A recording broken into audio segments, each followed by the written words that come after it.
তুই তুই ওকে ডিভোর্স দিবি, দিলে তোর বড় লোক জায়গায় দিবি, তার ফুফির একটা কথাই। যার বয়স 16-র উপরে এবং তাকে আটকায় রাখা হবে, তার ইচ্ছার বিরুদ্ধে কিছু হবে, এটা বিশ্বাসযোগ্য না। আচ্ছা, অনেস্টলি স্পিকিং, আপনার গল্প পুরোটা শুনলাম, আমার আগা মাথা কিছুই মাথায় ঢুকলো না। আচ্ছা। আমার পুরোটাতেই মনে হইলো, আমার ব্যক্তিগত মনে হইলো যে আপনি অনেক বেশি অস্থির। হ্যাঁ, ইয়েস। আপনি নেশা করেন না, এটা আপনার একটা গুণ হইতে পারে, কিন্তু আপনি অস্থির, এটা আপনার একটা দোষ। হ্যাঁ, ইয়েস। এবং এরকম মানুষের সঙ্গে সংসার করা অনেক মুশকিল। জি জি। আপনি অনেক মনে সান্ত্বনা নিতে পারেন যে আপনার বউ আপনাকে অনেক ভালোবাসে। জি। যদি ভালোবাসতো তাহলে ছেড়ে যেত না। আচ্ছা। মাইরা ফেললেও কেউ ছেড়ে যেত না।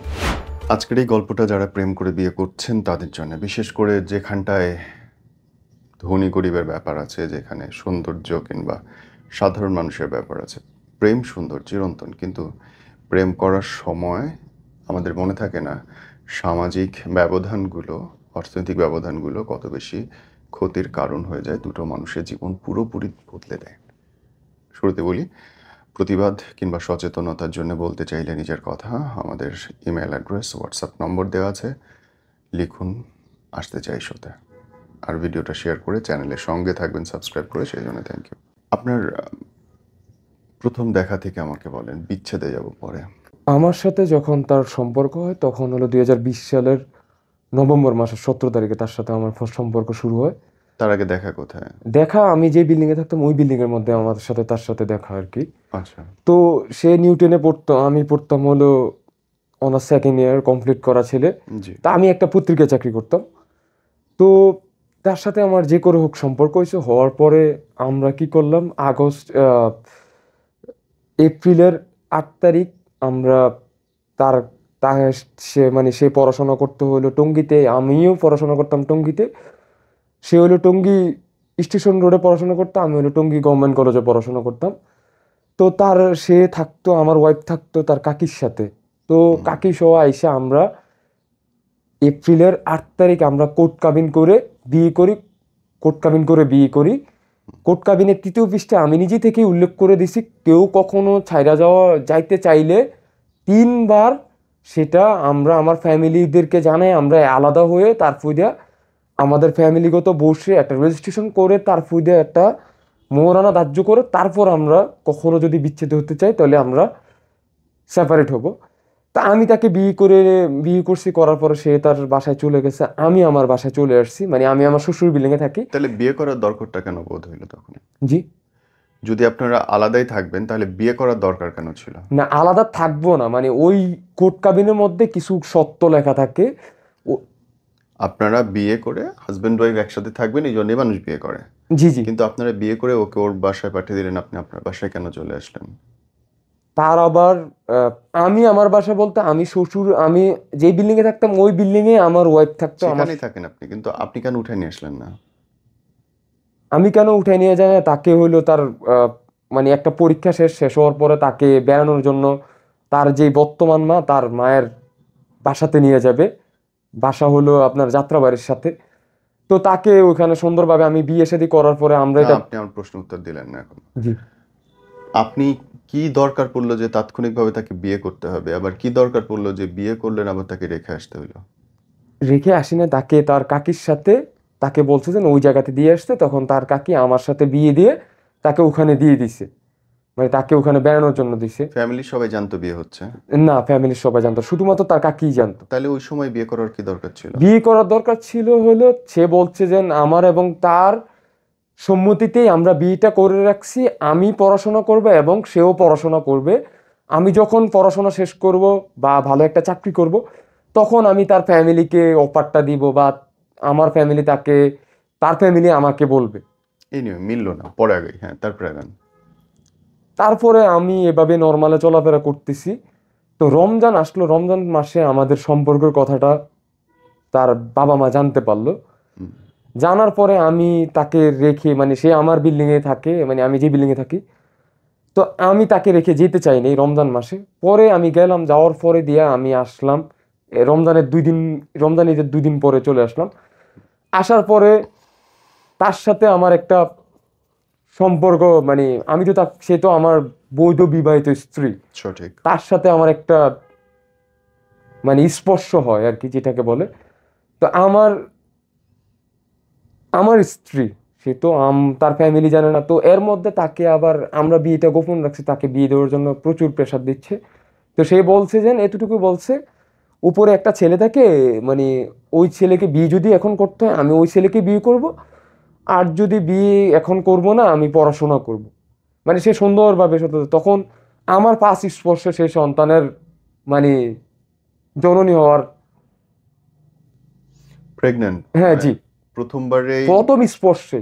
মাই গড। মানে আমার মানে কোনো খারাপ নেশা ছিল না, কোনো নারীর প্রতি কোনো অ্যাট্রাক্টেড কোনো কিছু ছিল না, আমার লাইফে প্রথম এবং শেষ নারী সে। তো আপনার এইভাবে কাটতেছিল। পরে কি হলো, জুনের 12 তারিখ, আমি পত্রিকা অফিসে চাকরি করি, জুনের 12 তারিখ আমার অফিসের নিচে এসে সে ফোন দিছে, শুভ আমি তো তোমার অফিসের নিচে। তো আমার অফিস আর তার বাসা 20 টাকার ভাড়া। আমি আমার তো শ্বশুর বিল্ডিংয়ে থাকতাম, আমি সকাল 10টা বাজাইতাম, আবার রাতের ভাড়া থাকতেন তো ওই বাসায়? হ্যাঁ জি জি। জি, মানে শ্বশুর বাসায় থাকলে মনে হয় যে কেমন ঘর জামাই আছেন আর কি। না না, আমার শ্বশুর ওই বিল্ডিং এর দায়িত্বে। আচ্ছা আচ্ছা, দায়িত্বে মানে কি ম্যানেজার? Manager, yes. মালিক না? না, মালিক না। আচ্ছা, ওকে। তো আমাকে এসে সে জড়িয়ে ধরে বলতেছে আমাকে নামাজ পড়তে দেয় না, আমার মা আমাকে খাইতে দেয় না। তো এই প্রেগনেন্সির কথাটা তার মা জানে ফেলছে। তো জানা ফেলার পরে দিয়ে আমরা কি করলাম, 12 তারিখে আমি তাকে নিয়ে সুন্দরভাবে, সে বলতেছে আমরা এখানে থাকবো না, আমরা ঢাকাতে থাকবো না, চলো তোমার বাড়িতে যাই গিয়া। আমি আমার বাড়িতে চাঁদপুর কচুয়ার উদ্দেশ্যে রওনা দিয়ে আইসা গেলাম। আইসা যাওয়ার পরে তখন এর মধ্যে বিষয়টা জানাজানি হয়ে গেছে, আমার সাথে সম্পর্ক ছিল। তো বিয়ের কথাটা গোপন ছিল, পরে তার বাপে বিয়ের কথাটা জানছে, জানার পরে পুলিশি হয়রানি শুরু হয়ে গেল। হওয়ার পরে 16 তারিখ তখন তো আমি মেয়ের 18 হয়নি বয়স? হ্যাঁ, মেয়ের কি 18 হয়েছে তখন বয়স? না, মেয়ের 18 বছর বয়স হয়নি। জি। কিন্তু এমনিতে ফ্যামিলি থেকে প্রচুর প্রেশার দিত, আমি নিজেই দেখতাম যে বিয়ের জন্য খুব প্রচুর প্রেশার দিত। হুম হুম। তো পরবর্তীতে কি হলো, মানে আমি আমার ফ্যামিলিতে যাওয়ার পরে দিয়ে আমার ফ্যামিলি সুন্দরভাবে তাকে মেনে নিল, সব কিছু ঠিকঠাক। তো 16 তারিখ এসে দেখা করলাম, দেখা করার পরে দিয়া মানে আমি নিজেই এসে দেখা করি, মানে আমাকে পুলিশে হয়রানি। আমার জেঠাতো ভাই ওই বিল্ডিংয়ে থাকতো, আমার দাদা আবার আমার শ্বশুরের এবং আমার ফুফার রুমমেট ছিল প্রায় 16 বছর। আমার বংশগত সব কিছু তারা জানে। তো পরে কি হলো, মানে আমি এসে 16 তারিখ ধরা দিয়েছি, দেওয়ার পরে মানে আমার এই এই শাশুড়ি, এই শাশুড়ির খালতো ভাইয়ের খালতো বোনের ছেলে একজন পুলিশে চাকরি করে মনে হয় নোয়াখালী, হুম। উনি আইসা আমার কাছ থেকে কাবিন দাবি করতেছে 15 লাখ টাকা। জি। তো আমি যেই পত্রিকা চাকরি করতাম সাবি এডিটরের সাথে, ওনার বাড়ি আবার আমার শ্বশুরের বাড়ির কাছেই। উনি বললো যে এত টাকা কাবিন, আর সে বেতনে চাকরি করে, 10,000 টাকা বেতনে চাকরি করে, তার বেতন হইতে পারে সর্বোচ্চ 1 লাখ থেকে 2 লাখ টাকা। তো আমরা কোর্ট ম্যারেজ যখন করি তখন আমার বেতন আমার স্যালারির উপর ডিপেন্ড করে, আমাদের দুইজনের সম্মতিতে আমরা 1 লাখ টাকা কাবিন করছি। সেই তো প্রথমে কাবিন চাইনি, পরে বললাম যে এটাকে হয় নাকি। পরে কি হলো, 16 তারিখ গেল, 17 তারিখ আমার বাপে সহ মানে মেয়েকে নিয়ে যায় কাজী অফিসের মধ্যে হাজির, আমি এর মধ্যে আমার অফিস করতেছি। আমার অফিস থেকে সব কিছু ডিসিশন হয়ে গেছে যে কত টাকা কাবিন হবে। আমার বাপের নিয়ে বসায় রাখছে, পরে আমারে ফোন দিল যে তোমাদের পুনরায় আবার বিয়ে হবে।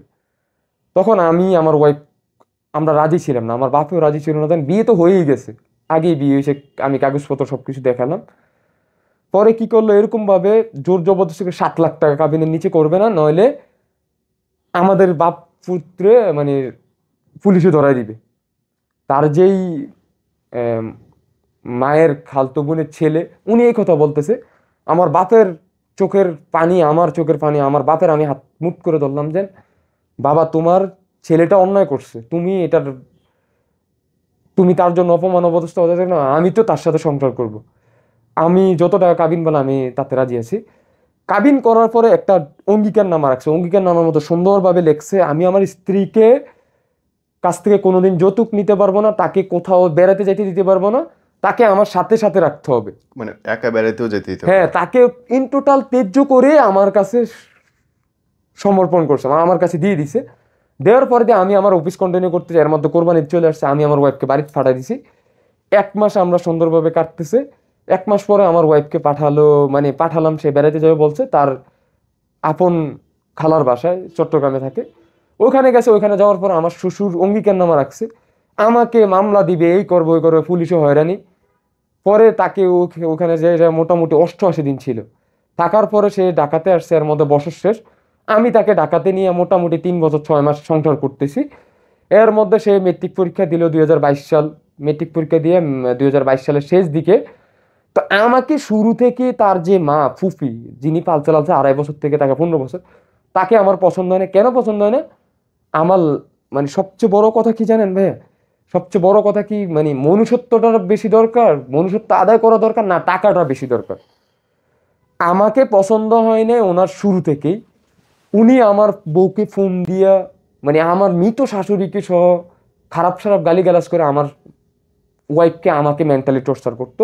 তুমি স্যালেন্ডার করো আমার, আমি তাকে ফাল চালাচ্ছি, এটা করছি ওইটা করছি।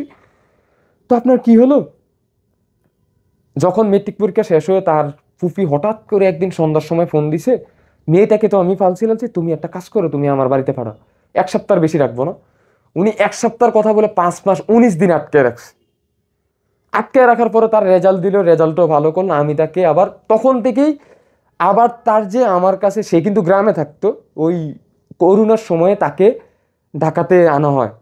তার একটা ছেলের সাথে বিয়ে ঠিক হয়েছিল। তো বাড়িতে যখন সে বেড়াতে গেছিল 2022 সালে, তখন যেই ছেলের সাথে বিয়ে ঠিক হয়েছিল ওই ছেলে আমাকে ফোন দিছে, আপনি কি ভাইয়া, আমাকে সুন্দরভাবে পরিচয় দিছে, ভাইয়া আপনি কি তাকে বাড়িতে পাঠাইছেন? আমি বলছি জি হ্যাঁ। কয় আপনি নেক্সট টাইম এটা করবেন না, করলে আপনার সংসারটা 50 বছর পর হলেও ভাঙবে। আমি তার কথাটা গ্রাহ্য দিইনি।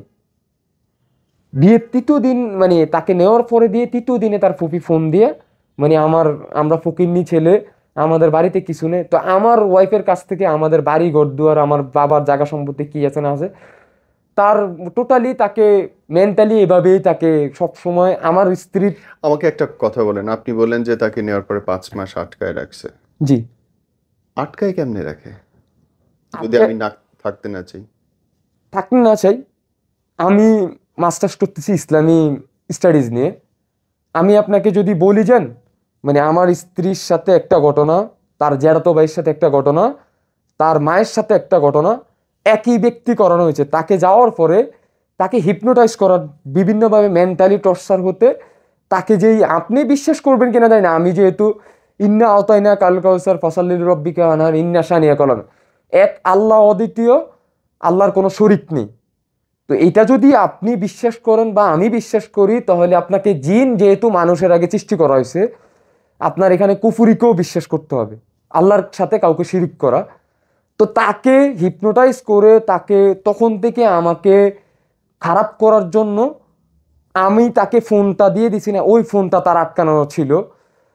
তারপরে আপনার কি হলো, এটা আপনি কুফুরি বিশ্বাস করেন? আমি আপনাকে সহ সারা দুনিয়ার যারা দেখতেছে, জি 600 কোটি মানুষকে ওপেন চ্যালেঞ্জ করছি, জি কারো বাপের সাধ্য থাকলে আমার কুফুরি করে দেখাক আচ্ছা, এটা আমি প্রমাণ দিব। প্লিজ। হ্যাঁ। নাম্বার 1। নাম্বার 2 হচ্ছে, জি যার বয়স 16-র উপরে এবং তাকে আটকায় রাখা হবে, তার ইচ্ছার বিরুদ্ধে কিছু হবে, হ্যাঁ। এইটা বিশ্বাসযোগ্য না। আচ্ছা, আমার স্ত্রীর 3টা দুর্বল সাইড। ফার্স্ট দুর্বল সাইড হলো আমার সাথে ঘটনা, আমার ফ্যামিলির সাথে ঘটনাগুলো তার মায়ের সাথে শেয়ার করতো। নাম্বার 2, সে তার আমার সাথে সংসার করতেছে, সে A to Z, মানে তার ফুফির কথা মতে সে চলাফেরা করতেছে। নাম্বার 3, সে কখনো বুঝতে দেয় নেই, বা তাকে আমি বুঝতে দেই নেই যে আমি খারাপ অবস্থায় আছি বা সে খারাপ অবস্থায় আছে। সে কখনোই, তার মানে তো আপনার ফুপি শাশুড়ির বাসায় মেয়েটা আছে, ওকে তো জোর করে রাখেন, ও ইচ্ছে করে আসে? না না, জোর করে কারণ সে আপনার কথা অনুযায়ী একটু আগে আপনি বললেন যে সে তার ফুপির সাথে সব শেয়ার করে। জি জি তার মানে ফুপিকে সে ওই পরিমাণে বিশ্বাস এবং ভালোবাসে, জি যেটা আপনাদের গোপন কথাবার্তাগুলো সে হ্যাঁ শেয়ার করতে। শেয়ার করতে, তাহলে তো ঠিকই আছে, ও তো ইচ্ছা করেছিল। আচ্ছা আপনি ভুল বলতেছেন যে ও জোর করে রাখছে। আচ্ছা ঠিক আছে, তাহলে আমার সাথে যেন, মানে তাকে যেন জোর করে রাখা হয় না, ঠিক আছে আমি মানলাম সে স্বইচ্ছে ছিল। আমার কাছে উনি জবানবন্দি দিয়ে সুন্দরভাবে 1 সপ্তাহের কথা বলে নিয়েছে, কিন্তু তার কিন্তু অঙ্গীকারনামার মধ্যে লেখা আছে সে কোথাও যাইতে পারবে না। আমার শ্বশুর আবার ফোন দিয়ে বলছে যে তুমি কেন পাঠাইছো, আমার মেয়েকে কেন পাঠাইছো। আগান, বুঝতে পারছি, প্যাঁচ আচ্ছা আছে। আচ্ছা, তারপরে এভাবে কাটতেছিল মোটামুটি। আমি আবার 24-এ তাকে 23-এ তাকে আমি ইন্টারে ভর্তি করাইলাম।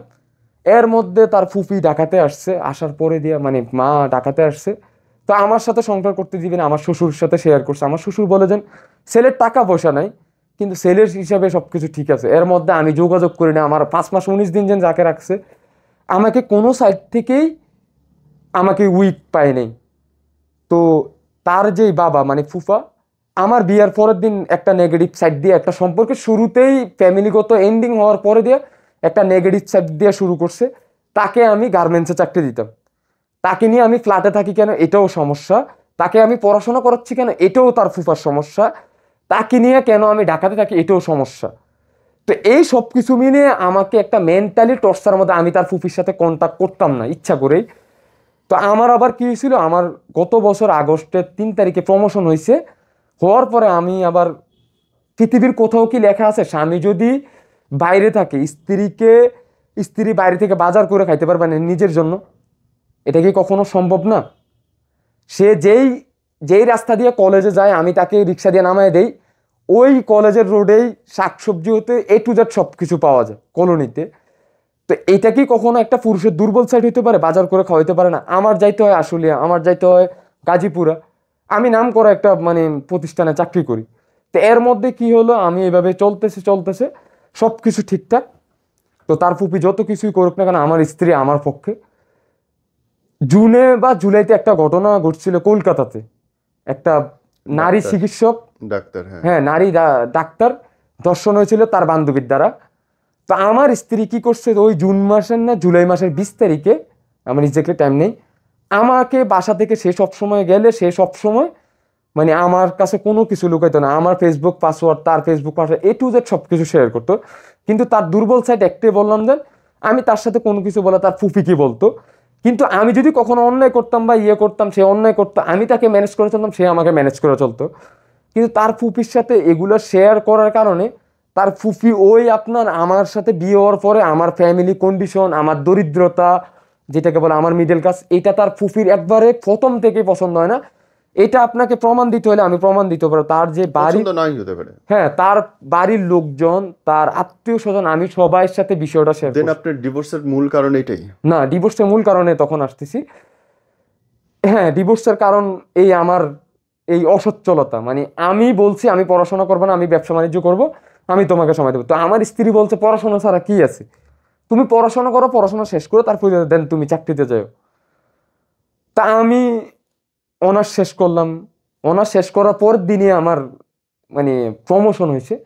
তা আমি এভাবে চলতেছে, যখন বললাম যে নাচটার এই দুর্ঘটনার পর, সে তার ক্লাসমেট একটা নিয়ে গেছে হলো ফার্ম গেটে, তার আবার ছোট বোন তার বাবা মায়ের সাথে থাকে। জি। তো তার বোন সহ তার এই ফ্যামিলির শেষ মামা মানে মানে সর্বশেষ মামা যেটা ঈসা মামা, ওনার জন্য কেক কিনতে গেছে। আমি তাকে কল দিতে 22টা কল দিয়েছি, আমি তাকে পাইনি। এর মধ্যে আমি কি করলাম, আমি আমার ফুফা শ্বশুরকে জানালাম, আমার শ্বশুরকে জানালাম, আপনার মেয়ে তো আমার কাছ থেকে ফোনে আমাকে তো অঙ্গীকার নামা করে সবকিছু করে আমার কাছে দিচ্ছেন, একটা দুর্ঘটনা ঘটলে তো আমাকেই ধরবেন তাই না? তো এখন কোথায় গেছে আপনার একটু যোগাযোগ করেন। তার ফুফা একটা কথা নেগেটিভ দিয়ে শুরু করছে, মেয়ে ফোলালয় বাইকে গেছে।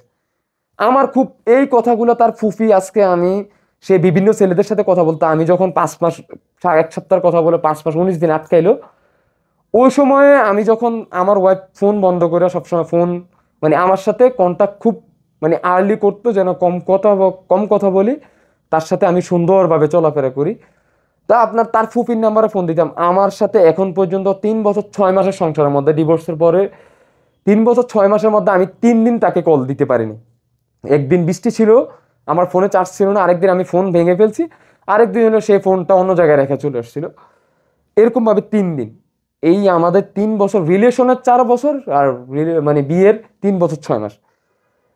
তো আপনার কি হলো, তখন সে গেছে, আমি ফোন দিছি, পরে ফোন দেওয়ার পরে আমার স্ত্রী আমাকে সুন্দরভাবে ভিডিও কলে বলছে আমি ফার্ম গেট আছি, আমি সবকিছু ঠিকঠাক। এর মধ্যে আমার ফুপা শ্বশুরের যিনি রুমমেট, আমার দাদার চাস্তো ভাই আর কি, উনাকে আবার আমার ফ্যামিলিগত সব কথা আমার দাদার সাথে সবকিছু শেয়ার করে উনি আবার ঢাকাতে আসছিল। আসার পরে কি হলো, তার কাছে বললো মেয়ে তো অনেকদিন হয়েছে, 3 বছর 6 মাস হয়েছে বিয়ে দিছি, এখন মেয়ের মাইনে নিতে হইব, মেয়ের তো ছোট বোনদের বিয়ে দিতে হইব। তা আমার দাদা বলতেছেন আচ্ছা ঠিক আছে সবকিছু আমরা, আচ্ছা তার ফ্যামিলির সাথে কথা বলে দেখি। তো আমার দাদা চলে গেলে আমরা ঠিক মতো চলাফেরা করতে। জুলাইয়ের 20 তারিখে ছাত্র আন্দোলন শুরু হয় শুক্রবার। আমি ছাত্র আন্দোলনের শুরু থেকেই, আমি ছাত্র আন্দোলনে আমার স্ত্রীকে না জানে আমি গোপনে ছাত্র আন্দোলন, আমি সবচেয়ে বেশি বৈষম্যের শিকার হয়েছি। আমি 3বার পুলিশে দাঁড়াইছি, 2বার এয়ারফোর্সে, 2বার সেনাবাহিনীতে, 1বার বিজিবিতে। তা আমার প্রথম সার্টিফিকেট কিন্তু মাদ্রাসার। তা আমি বৈষম্যের শিকার হয়েছি। আমার বাড়ি হলো চাঁদপুর কসু। আমাদের যেই এই আপনার এসপি ছিল মানে শামসুন নাহার মনে হয় 14 সালে, বেগম খালেদা জিয়ারে বের হইতে দেয় না, যে এই মহিলা ছিল উনি আমার সার্টিফিকেট উড়ে দিয়ে ফেলে দিয়েছে 3 বার। তো আপনার কি হয়েছে, তো আমি বৈষম্যের শিকার, আমার ভিতরে আমার পরিবারও জানে যে আমি ছাত্র আন্দোলনের মধ্যে সব এ টু জেড আমি ফ্যামিলির বিপরীত দিকে আমি হাঁটাচলা করি। আমি যেহেতু মেয়েকে বিয়ে করছি, আমার ফ্যামিলির সাথে তেমন কন্ট্যাক্ট থাকতো না, আমি একতরফা তাকে নিয়ে, তাকে যেভাবে এতিম মেয়ে তাকে আমার ভালো রাখা যায় আমি সেভাবে রাখতাম। আপনি তো বলছেন যে মানে আপনি কুফুরি বা জিন বিশ্বাস করেন না। আমি তার সাথে 3 বছর 6 মাসের মধ্যে আমি তার সাথে 15 দিন সুস্থ মস্তিষ্কে মানে সুস্থভাবে ছিলাম, তার পেরেশানি বাদ দিয়া। আর বাকি যে কতদিন ছিলাম তাকে ভালো রাখার জন্য, because I am done fighting with you and for you, মানে আমি তার জন্য সব সময় যুদ্ধের জন্য প্রস্তুত নিয়ে থাকতাম। তার যত সমস্যা হোক আমি তাকে আগলে রাখবই, যেহেতু এটি মেয়ে, তার সাথে আমার বিয়ে হয়েছে, আমার তাকে এভাবেই রাখতে হবে। তো তারপরে কি হলো, তখন আমি ছাত্র আন্দোলন না যায়, এর মধ্যে কি হয়েছে, আমাদের যেই ফ্যামিলিগত বিয়ে হয় পরের বার, আমরা কোর্ট কাবিনের পর আমাদেরকে ডাইকে এনে বিয়ে পড়ায়, তখন আমার বাপে বলছিল আমি 50,000 টাকা মানে মেয়ের জিনিস দিয়া এটা মানে 1.5 লাখ টাকা কাবিনের মধ্যে 50,000 টাকা আর কি উসুল করবে বাড়িতে নিয়ে। তো আমার বাপে এটা উসুল করতে পারে না, আমরা মিডল ক্লাস ব্লেম করি, মানে মানে আমার ফ্যামিলিতে আমি শুধুমাত্র একটু মিডল, মানে একটু কম, মানে আমার মানে আমার যে আরো বাকি 5 ভাই তারা কিন্তু একটু উপরস্থলে। তো আমি পড়াশোনা করার কারণে আমার যত কিছু হোক আমি পড়াশোনাটা, আমার স্ত্রী এবং আমি পড়াশোনাটা কন্টিনিউ করতেছি। আপনার আমাকে ওই জায়গাটা আসেন। জি, আপনি আমাকে অফেয়ারে বলছেন যে হুট করে আপনাদের ছাড়াছাড়ি হলো, কেমন করে? এইটাই, হ্যাঁ এটাই। তখন আমি 20 তারিখে আমার সাথে এই যে আমার বাপে কথাটা বলে গেল যে 15,000 টাকা উসুল করবে, এর মধ্যে আমার ছোট ভাই বিয়ে করছিল, ছোট ভাইয়ের বিয়ের মধ্যে একটা 3 পিস মানে ছিঁড়া পড়ছিল তাকে যেটা দিছে, এই বিষয়টা নিয়ে মানে 1.5 বছর আগে থেকেই তার ফুফি, আমি ঢাকাতে নিয়ে আসার পর থেকে আমাকে মেন্টালি টর্চার মধ্যে, সবসময় তার ফুফি মেন্টালি টর্চার করতো, আমার সাথে সংসার করতে দিবেন এটা আগে থেকে বাড়ির লোকজন জানতো। তো তারা আমাকে সতর্ক করতো, আমি তাদের সতর্কটা মাথায় আমলে নিইনি। এখন আমার যেই বিষয়টা দাঁড়াইছে, আমার স্ত্রী অতিরিক্ত সৌন্দর্য, সুন্দর, আমার মতো গরিব ফকিনি, তার ফুফায়ও ফোন দিয়া আমার বাপে মানে আমার দাদারে বলছে, তার বাপেও বলছে আমাদের এই সমস্যাটা হওয়ার কারণে। ছাত্র আন্দোলনের সময় যখন আমার আমার সাথে তার সাথে ঝগড়া হয়, আমি তাকে রাগ করে একটা থাপ্পড় দেই। আমি তাকে 40,000 টাকা দিছি, আর 60,000 টাকা দিলে মানে 20,000 টাকা দিলে সে জিনিস বানাবে, তার ভাবি, সে এবং তার মা, 3 জনে জিনিস বানাবে। তখন আমি 40,000 টাকা দিয়ে দিচ্ছি, এর মধ্যে অফিস বন্ধ হয়ে গেছে ছাত্র আন্দোলনের কারণে। তা আমি ভাবতেছি বেতন টেতন তো পাবো না, তো আমি 20,000 টাকা পরে দেবো। তা আমি তাকে বলছি তুমি 20,000 টাকা তুমি তোমার মাকে বলো দিতে, আমি পরে দিয়ে দিব আস্তে আস্তে করে।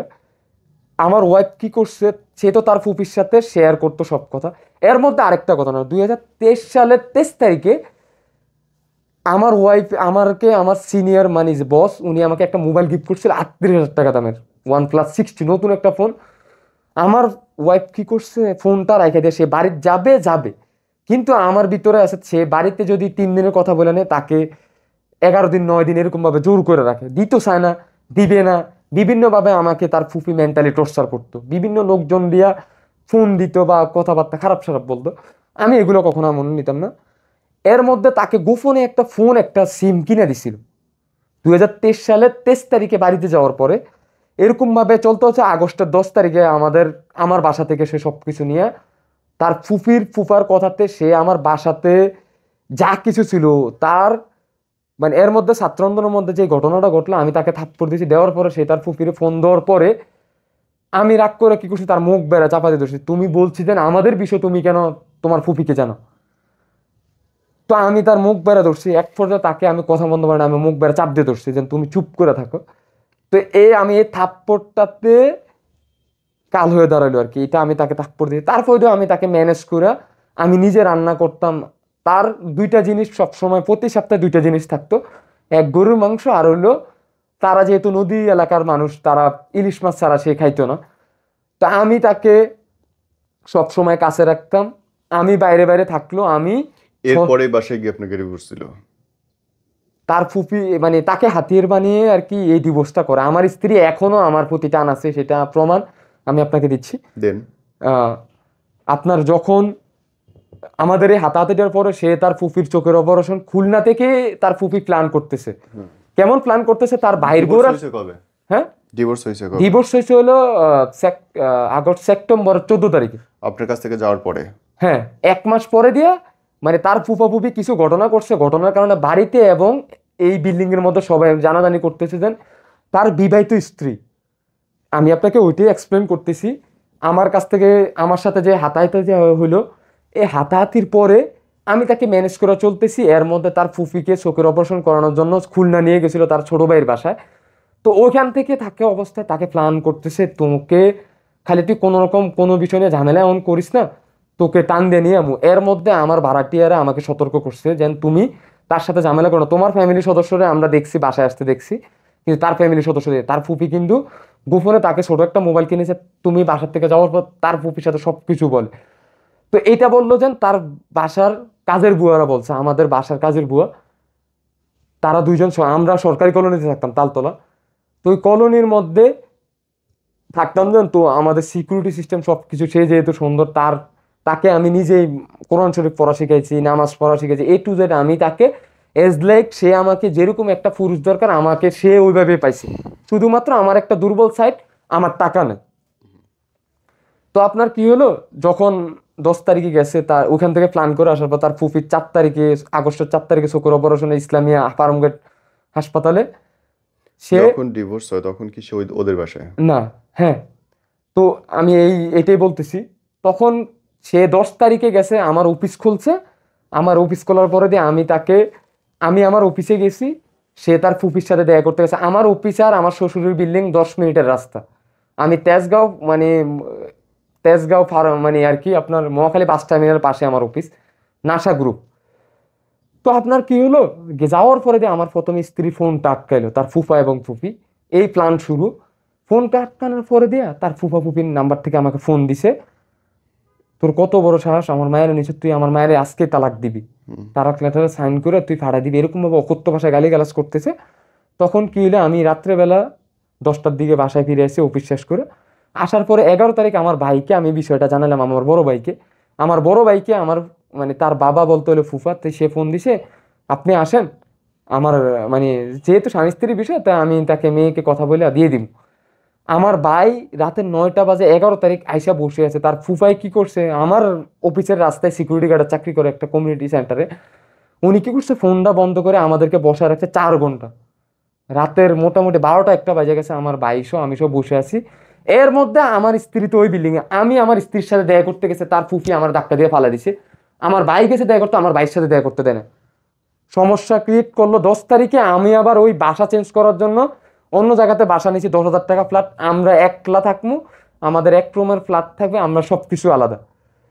তো আমার জিনিসপত্র আলাদা ছিল, তার জিনিসপত্র ছিল। 10 তারিখে কি করছে, তার ফুফায় সিএনজি ভাড়া করে নিয়ে যায়, তার আমার বাসাতে যা কিছু ছিল একবার A to Z, আমার কাগজপত্র সহ তাকে A to Z বা মানে আপ ডাউন সিএনজি ভাড়া করে তাকে নিয়ে চলে আসছে আমার তেজগাঁও, আমার শ্বশুরের বিল্ডিংয়ে, তেজগাঁও কুনিপাড়া হ্যাপি হোমস আর কি। 11 তারিখ আমার ভাই আসছে, আরে আমার ভাইয়ের সাথে দেখা করতে না, আমার সাথে দেখা করতে। 12 তারিখ আমার বাইরে ঠিক দুপুর 1টা বাজে ফোন দিছে, তার ফুপিরি তো বাড়িতে পাঠাই দিমু, তো তাকে নিয়ে যান। আমার ভাই শুধু কথার মধ্যে বলছে আমি 3টার আগে আসতে পারবো না। তার ফুফাই কি করছে, আমাকে এবং আমার ভাইকে না জানে তাকে কি করছে, সুন্দরভাবে বাড়িতে পাঠিয়ে দিছে তার ফুপির সাথে। যাওয়ার পরে সে সুন্দরভাবে চলছিল, এর মধ্যে তার ফোন আটকানো, ফোন আমার সাথে, তাকে বিল্ডিংয়ে থাকা অবস্থায় তাকে ডিভোর্স করাবে, তাকে মানে মেন্টালি টর্চার শুরু হয়েছে, এটা প্রত্যক্ষ সাক্ষী তাদের বিল্ডিং এর লোকজন। তাকে একটা কথা বলতেছে, তোর সন্তান হয় না, তুই ওকে ডিভোর্স দিবি, দিলে তোর বড় লোক জায়গায় দিবে, তার ফুফির একটা কথাই। তো এরকম ভাবে যাইতে যাইতে 22 তারিখ যায়, 23 তারিখে আমি ফার্স্ট টাইম আমার শ্বশুর বাড়িতে যাই, মানে ফুফা শ্বশুর বাড়িতে যাই। 14,000 টাকার ফল ফ্রুট সবকিছু মিলে আমি নিয়ে যাই। নিয়ে যাওয়ার পরে আমার বিবাহিত স্ত্রী, সে জ্বর হচ্ছিল, আমি আমার স্ত্রীর সাথে দেখা করতে চাই, আমাকে কি করতেছে, দেখা করতে দিচ্ছে না। আমি আমার স্ত্রীর সামনে যাইতে পারতেছি না, আমাকে বসা রাখছে বিল্ডিং এর এক মাথায়, আমার স্ত্রী হইলো 14-15 হাত দূরে। তো এরকম ভাবে কাটতে কাটতে 4 ঘন্টা তার ফুপি আমাকে মেন্টালি টর্চার করতেছে, তার কাছে যাইতে দিবে না। তো আপনার যাইতে দিচ্ছে না। একবার তার ফুপি ওয়াশরুমে যাওয়ার পরে আমি তার কাছে যাই, হাতে হাত ধরছি, দূরে বলছিলেন স্বামী স্ত্রীর মধ্যে ঝগড়া বিবাদ হয়, তুমি চলো। এর মধ্যে আমি 3 কুল পরে আমি তার গায়ে ফু দিছি। ফু দেওয়ার বললো যে আমরা ঢাকা চলে যাবো, চলো। সে সুন্দরভাবে রাজি হয়েছে যে তুমি আমার সাথে আর এগুলো করো না, আমি জানো তো আমি মানে কষ্টটা নিতে পারি না, তুমি এগুলো রাগারাগি কেন করো। এর মধ্যে কি হলো, তার ফুপি ওয়াশরুম থেকে বেরোয় আমার ডাক্তার বের করছে রুম থেকে, আমার স্ত্রীর রুম থেকে বের করার পরে আপনার কি হলো, তার ফুফা এর মধ্যে ফোন দিছে, আমি বাড়িতে গেছি, ফোন দেওয়ার পরে বলছে এত কিছু হইতেছে, আপনি কেস করেন না কেন যে আপনার এটাই তো আমার ফল্ট এখানে, এই যে আমার স্ত্রীকে হাতিয়ার বানিয়ে এগুলো করাইতেছে, আমি আপনাকে এটাই বলতেছি।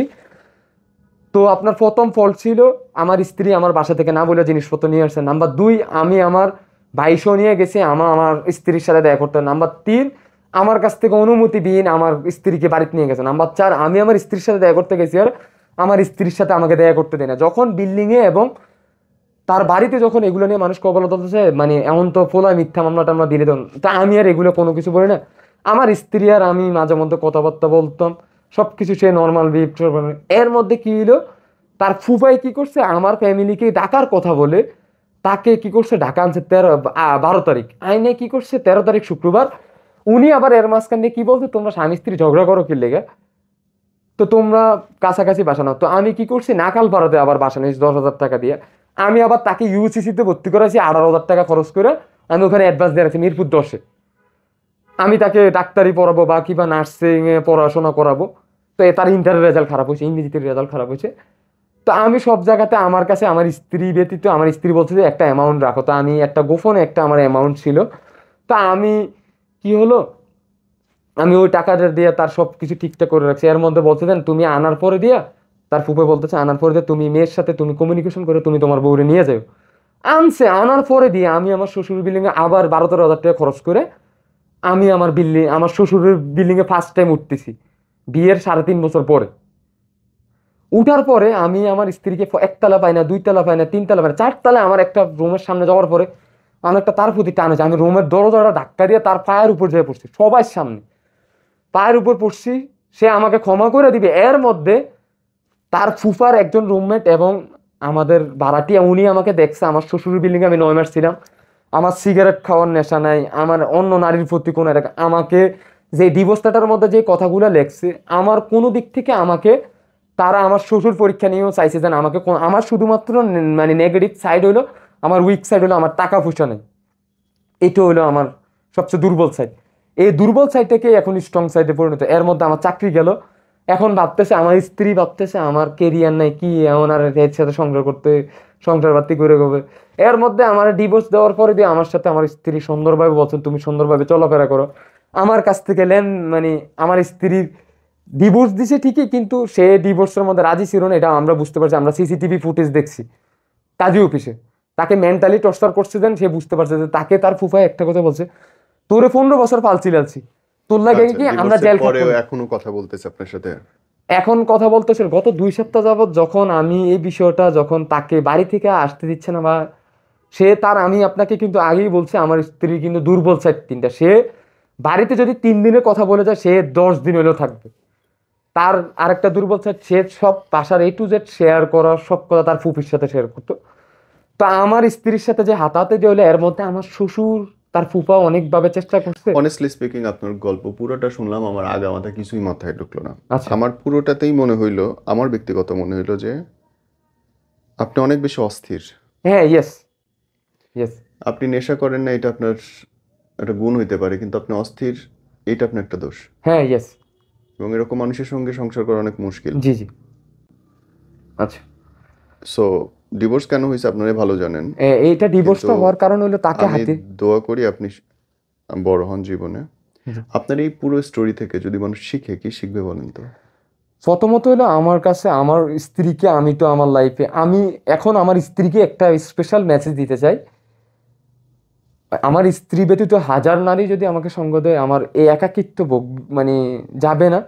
আমি এখন আমার মানে 2টা ব্যবসা আছে, আমি একজন উদ্যোক্তা, আমার দ্বারা 2টা ফ্যামিলি চলে এবং 10টা গরিব ফ্যামিলি চলে। আমার একটা ফলের দোকান আছে, একটা কাঁচামালের দোকান আছে, আমি নিজে একজন উদ্যোক্তা। তো আমি আবার এর মধ্যে আমার ফিজিক্যাল যে সমস্যাগুলো ছিল আমি এগুলো সলভ করে বলতে হলো, মানে সে না থাকলে আমার একটু মানে একটু ভয় ভীতির কারণে আমার একটা মানসিক প্রেশারের কারণে আমার শরীর দুর্বল, মানে খুব অসুস্থতা ফিল হইতো। তো আমার আপনার মানে প্রতিদিন ব্রেন ঠান্ডা রাখার জন্য লিমিটিক 10 এই RS খাইতে হতো। তো আপনার এখনো চলতেছে। তো এখন আমার স্ত্রী যেটা মনে করতেছে যে না, আমার হয়তো বা কেরিয়ার নাই বা আমার কোনো কিছু নেই, হয়তো বা এই চিন্তা করে বা সে আর সংসার করবে না বা সংসার করতে চাচ্ছে না।